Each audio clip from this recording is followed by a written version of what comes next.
This is Bridget Conley, Research Director with the World Peace Foundation, and I'm speaking today with Armand Coleman, who is the Director of the Transformational Prison Project. I've had the great pleasure of working with Armand on some projects and wanted to bring his voice over to World Peace Foundation's blog to share with our audience. So, Armand, thank you for agreeing to speak with me today. Yes, thank you for the invitation. So we'll get to what TPP, what the organization is, what the organization does. But at the heart of everything you do is restorative justice. And so I wanted to begin by asking you, when and how did you first encounter restorative justice practices? Great question. Well, I first encountered restorative justice practices in 2013. After being incarcerated for 21 years, I was transferred to MCI Norfolk. And at MCI Norfolk, I encountered, like I say, a presence of a lot of men that I respected who were already involved in restorative justice. And we had something they had established called the Restorative Justice Group.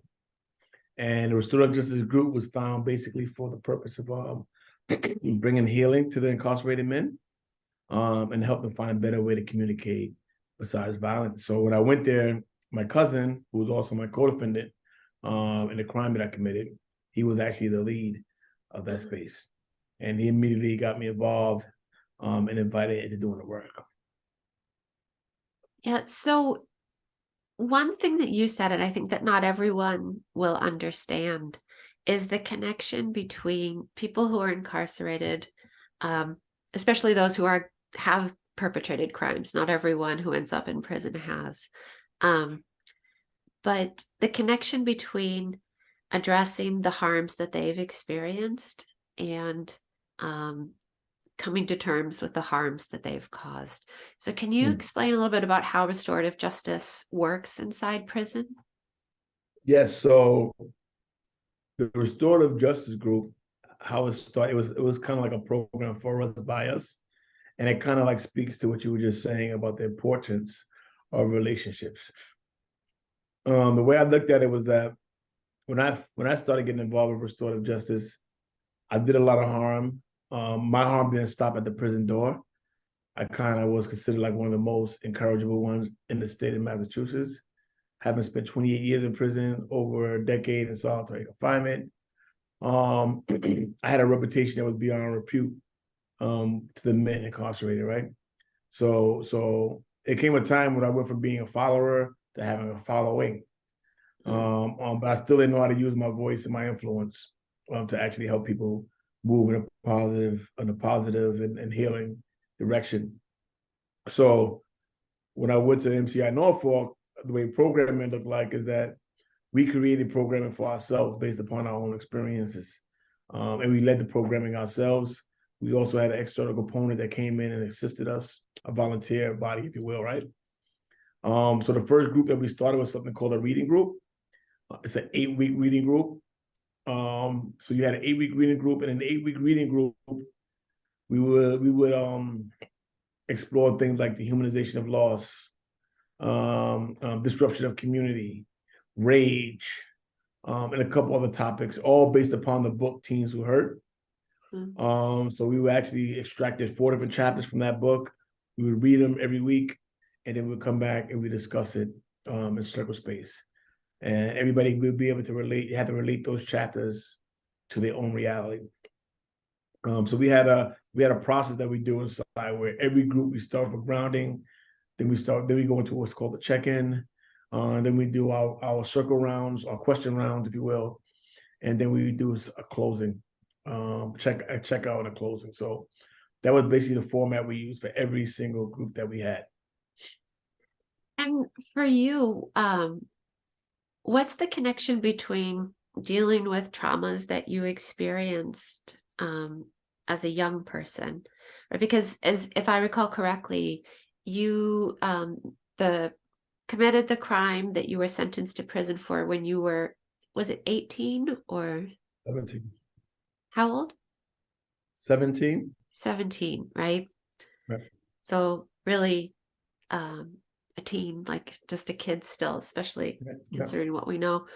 So how does dealing with trauma in your past, how does that relate to coming to terms with crime that you caused? Like, what's the connection there? Like, why is that so important?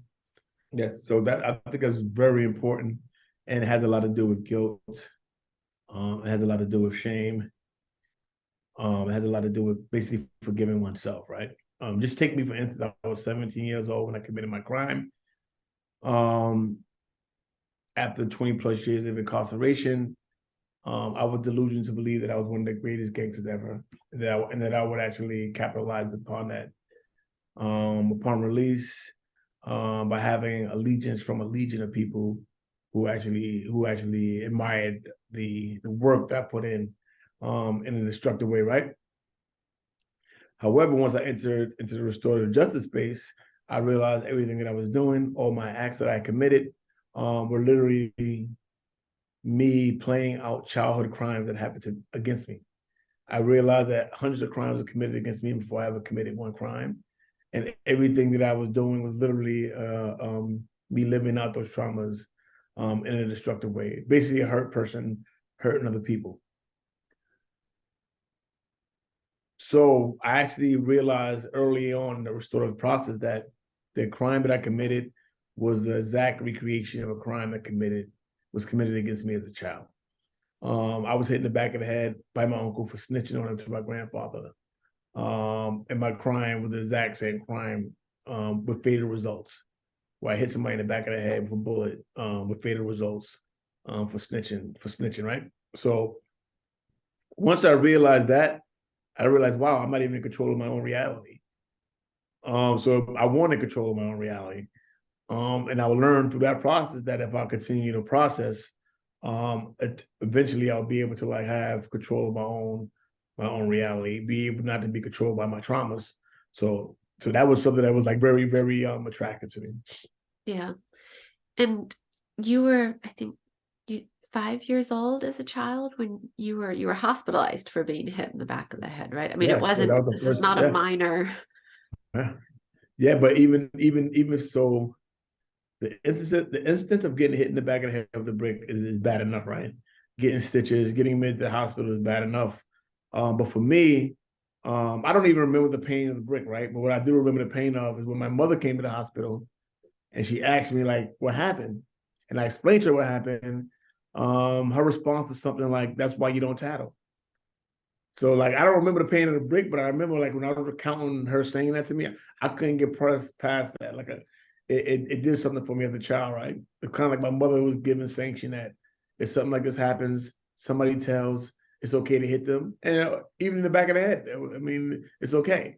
So and the reality is that, and that's why I love the story just so much, is that I forgot about that. I had repressed that memory. I didn't even remember it happened until I was actually processing my crime. And we have a philosophy that we want to find out what is the thing that led to the thing that led to the thing. So we believe in the con. We believe that hurt people hurt people. So if somebody does a crime, especially if it raises to the level of homicide, there had to be something that happened to them in their past that fueled that crime, right? And when I told my crime during what's called the crime impact statement, that was a question. A question somebody asked me was like, "Why did you take such an extreme stance?" Yeah. And when was the first time you ever heard? Just do it. They said, "Don't even answer now. Just take us back with you, and think about when the first time you ever heard that snitching was wrong." And I was like, in my mind, I was like, "Why would you ask me that question? Everybody knows snitching is wrong, right?" And then I went back to my cell. I thought about it, and I was like, I just couldn't believe it. I was like, wow, it really went back to like that childhood when I got hit in the head with a brick, and I forgot about it. I forgot about it, had repressed it, and then it came back. So it was a surreal experience for me, right? Very surreal. Yeah. I mean, it's an incredible mirror between what you experienced as a really young child and then what you ended up doing as a older child, a 17-year-old. Wow. I guess one of the things, the way you talk about what was the thing that led to the thing that led to the thing, is understanding that accounting for what led to the thing that led to the thing doesn't mean not taking responsibility for the crime, but it's actually the first step towards being able to be accountable. And so I guess if you could say, like, what a lot of people think that the criminal justice system is what brings accountability. And so in your experience, so from what you've said and what I understand, that it wasn't a trial, it wasn't a plea agreement, none of that really produced accountability. It was this other process. So can you talk about why that's how you experience the criminal justice system and the limits of accountability there? Of course. And my case is unique, right? So it's not, so I'll just say, like, for instance, I was incarcerated at the age of 17. Not only was I incarcerated for homicide, I was the youngest member of a 52-man indictment, man and woman indictment. I was the youngest member of that gang. I was indicted at the age of 17 for crimes that allegedly occurred when I was 16 and 15 and even 14. However, because I was only 17 and I was only 14 to 17 when these crimes allegedly occurred, the federal government said they wasn't going to prosecute me because they didn't prosecute minors at that time. So what happened was the state in conjunction with the federal government, because remember I had a state charge as well for homicide, and the state will prosecute 17-year-olds. They don't care. They didn't care at the time, and they still don't care, right? The state, along with the federal government, fabricated a case against me. Now I'm guilty. I take full responsibility and accountability for what I did right now. I've spoken on it over 1,000 times. However, what the state did in conjunction with the federal government was create a story and a narrative that wasn't real. They created over 8 witnesses saying, literally putting a gun in my hand, taking a gun out of my hand, being a part of a planning process. Literally, none of this was true, right? None of that was true, except for the fact that I did commit the crime, right? Nothing they said was actually true. So the reason I mentioned that is because I lived with that for 20 plus years, right? And I'm like, even though I committed a crime and I own responsibility, I had owned at that time, had an own responsibility. It was hard for me to take accountability when so many bad actors happened by people who were supposed to be like good actors, right? Acting on our behalf. And I remember one time I was in a circle space. This is like literally the first month that I actually was in a circle. And I mentioned that. I mentioned like, yo, man, I don't want to sound like this, but they was asking what happened in my crime, right? And I'm like, listen, what you think may have happened didn't happen, because what the papers say, what the court documents say, what the state say, what the federal government say, what parole say, the official version is wrong. So they was like, no, say what happened then. And it just so happened that one day that I was a guy in that space who was a federal prosecutor. And I spoke to what happened. And he said, wow. He said, I remember that case. He said, I remember the situation. He said, I wasn't the one who prosecuted you, but I remember that. And he said, there was a lot of stuff going on back then that shouldn't have went on. I admit that as a prosecutor. And he's like, you know what? I apologize to you for what happened. Even though I didn't do that, I apologize to you. That blew my mind.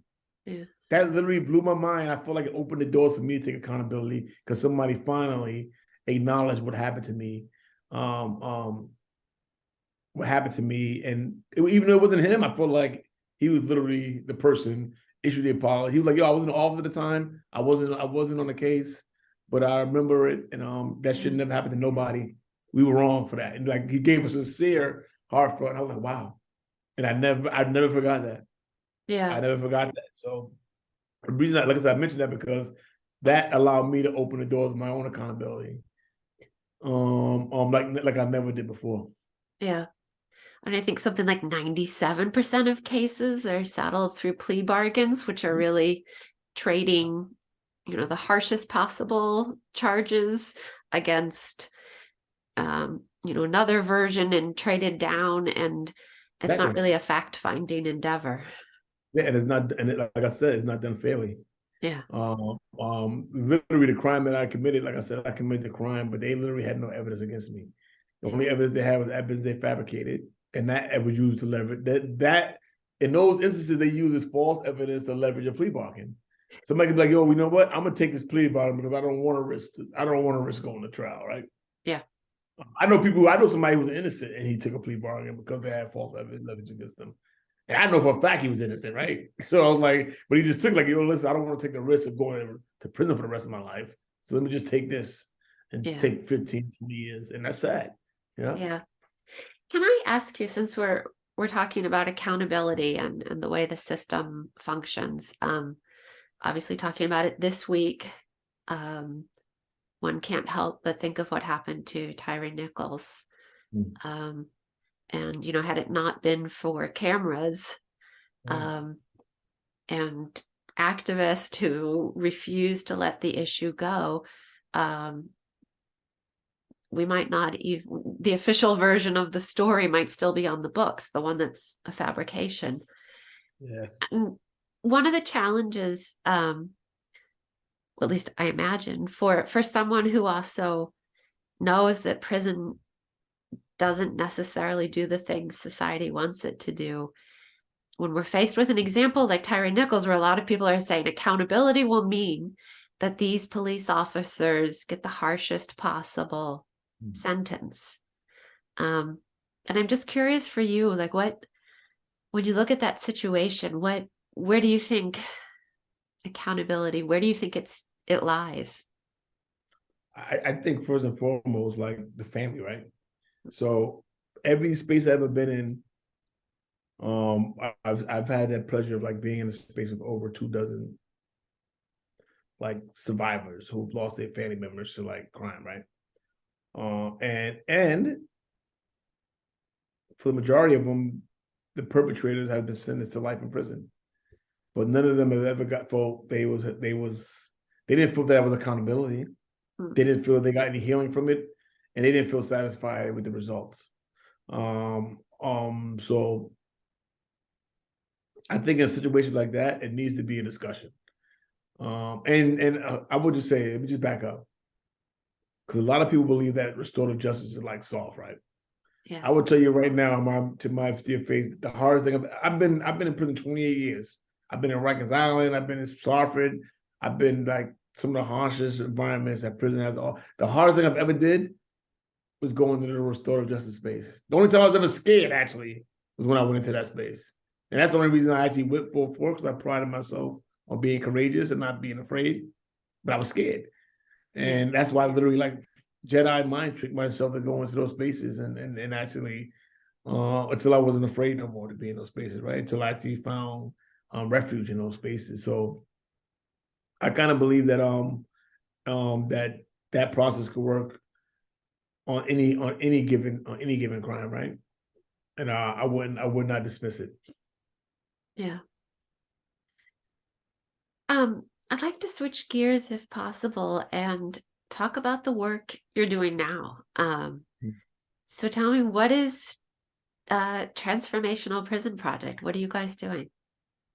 Yes, so the Transformational Prison Project was a program that began in the prison system. Like I said earlier, we're no longer in the prison system like we want to be. Most of our work is outward facing into society, but we're in a unique position where a lot of the women and men who did our programming inside the prison are now home. So we're able to like create pathways of programming, pathways of employment, and even community for them on the other side of the wall. So that's the primary things that we actually are doing. We are actually in the Department of Youth Services. We work with the youth, and the goal is for us to be at every inlet of the creative pipeline system. So our goal is to be in DYS, DCF, schools, even the county jails. All right. So that's where we actually do a lot of our work, like working in the county prison, working in DYS, and also working in community with some of the youth as well, and working with some of the people that return to society. And how is it different on the outside doing this work? Have your goals changed at all, or is it just sort of the capacity to control your circumstances more. Yeah, I think the goal is changing more because one thing about that's been happening lately is that a lot of people who are lifers, Massachusetts has made some efforts to decarcerate, and people that you thought would never be coming home are now coming home. We were fortunate in the way that when we were inside, we prioritized lifers with our programming over everybody else, right? Lifers was our main priority. People who committed the most deplorable harms were the ones that we actually brought in our space first and foremost, including all of our co-founders were all people who served time for lost life crimes. But now we're in the era where decarceration is like a real issue. And Massachusetts had done some level of decarceration. And there's a lot of women and men that are coming home that did our programming. So the different, which was basically the same thing we did in there. We helped them build a community out here and help them move forward. And we use our own. So myself and the three core directors of our organization are all people who serve time, right? Yeah. And we all have been able to successfully re-enter society. So we like to replicate our pathways by showing people who are coming out who did more time than us or comparable time to us, how to navigate reentry. Yeah. And I've also heard you talk about restorative justice as a mental health program, really. Yeah. How does it answer that need? Yes, that's important as well. So we had the opportunity last year to actually pilot a program called the Center of Wellness and Restoration.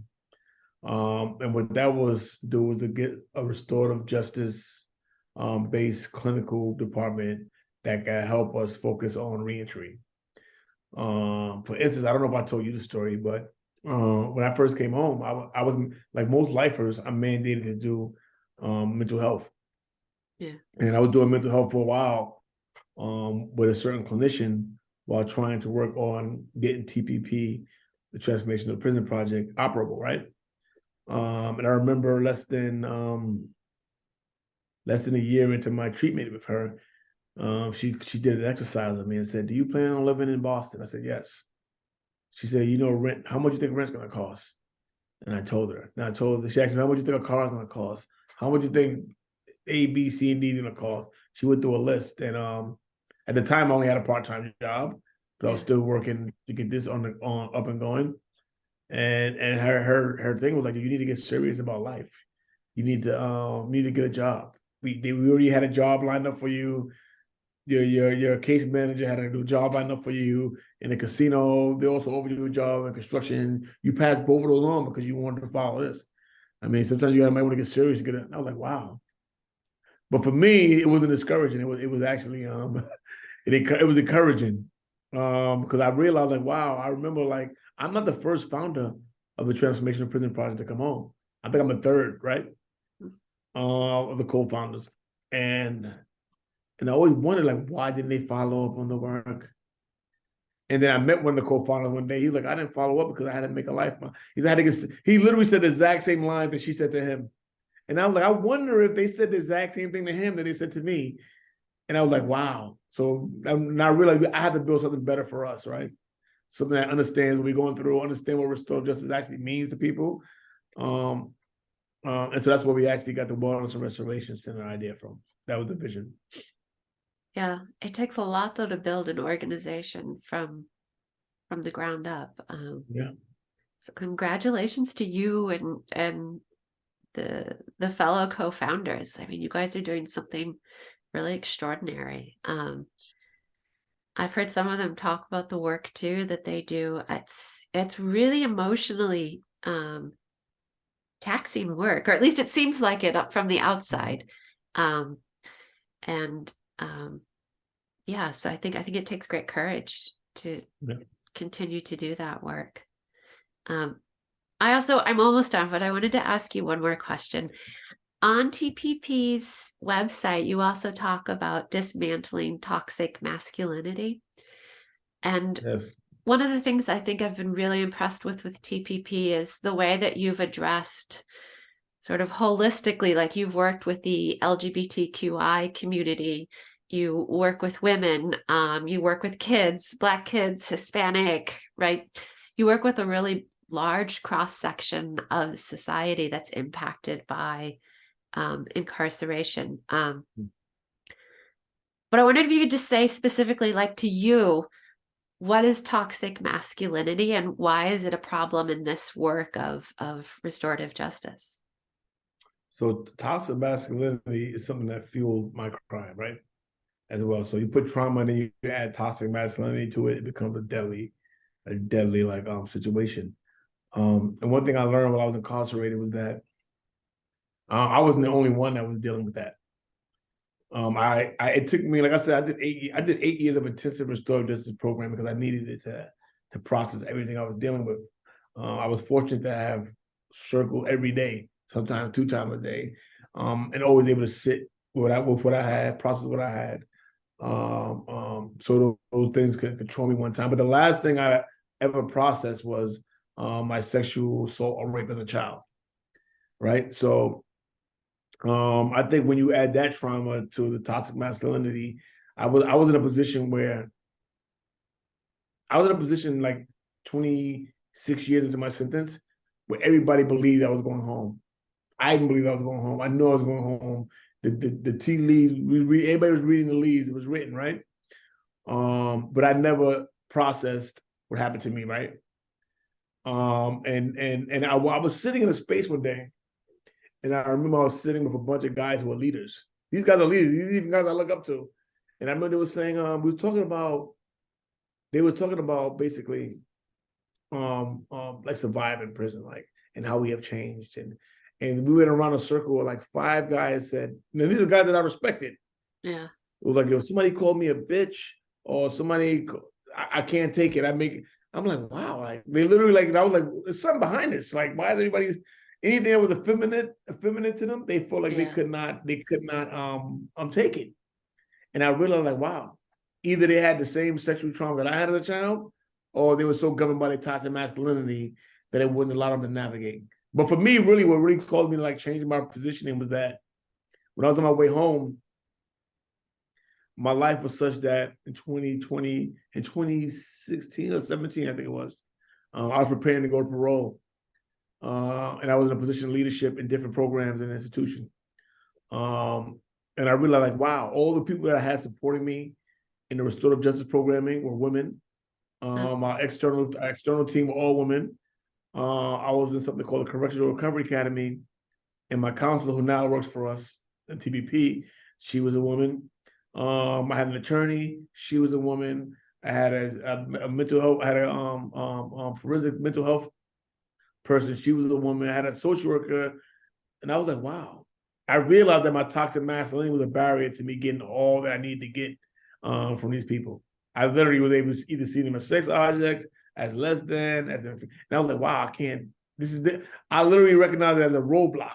Yeah. To help me get and build. And I was like, wow. And I literally made a conscious effort to stop, to undo all that, right? It wasn't easy. But to this, as you know, you've been in our spaces, like now we able to like live and I'm able to live in harmony and prosperity with women just like one of us, right? So like before I could do that, it would be difficult for me to do that. Thank you. And I'm sorry, I didn't, I mean, I don't know you that well, but I didn't know about the assault that you suffered and the sexual assault you suffered as a child too. I didn't want to let that pass without recognizing. Right, thank you. But I mean, so it was a time in my life that I didn't believe that trauma was real. I didn't believe that. I thought that was something that white people made up. I really believe that. I'm not trying to be crash, but I literally believe it was some psychobabble that people made up. I really didn't believe it. I was like traumatized. And then I was in a group one day, a restorative justice group, and somebody gave me a risk factors checklist. It was basically like an expanded ACEs, right? Adult child experience. Excuse me, adverse childhood experiences. And it was like 27, but it was all the same but it was just like expanded. And I remember I was in a space and I was like, They said, check the ones that apply to you. Hmm. And I checked every one except for having a parent dying or being sexually assaulted or raped as a child. And I didn't check that one because I didn't have the courage to check it. Yeah. And then I started realizing, like, wait a minute, wow, why can't I? And you know what? It's funny I'm talking like this. I couldn't even say these words 5 years ago. The way I'm saying it to you right now, I couldn't even say it. I try to say it, and literally the words got stuck in my throat. I don't mean like figuratively. I literally got stuck and couldn't even. I was like, wow.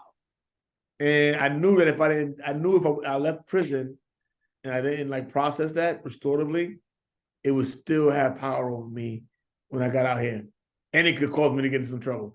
See what I'm saying? Like I said, when I was sitting in that room, and these guys that I look up to and I respect saying, if somebody called me this, or girl, or I'll do, literally, they say they throw their life away. They're saying that these are lifers that have a chance to go home, but it's saying they would give their life away if that. And I was like, wow, I don't want to do that. I look at it differently. I don't want to do that. And I realized I had the same inclination as they did. Yeah. So I was like, yo, I got to process that because it has too much power over me. Too much. Yeah. You wanted all of that out. Yes. I need all that out of me. Right. Yeah. Those are all the formal questions that I wanted to ask you. And I want to You have any informal questions? Informal questions. All the formal ones now. Anyone's not on the forum? No, actually, not all of those were on the form. Okay. But it's, yeah, I mean, you can tell that you've worked through all these issues. I mean, it's hard to be that honest. It's one of the things that amazed me about you and your colleagues at TPP is, there's a measure of living every day with accountability that you don't often see anywhere. Right. So it's you all have done extraordinary work on yourselves and now with others. Yes. And now we have you on the team helping us. So thank you. You've been a bright light for us. I really appreciate you. Thank you.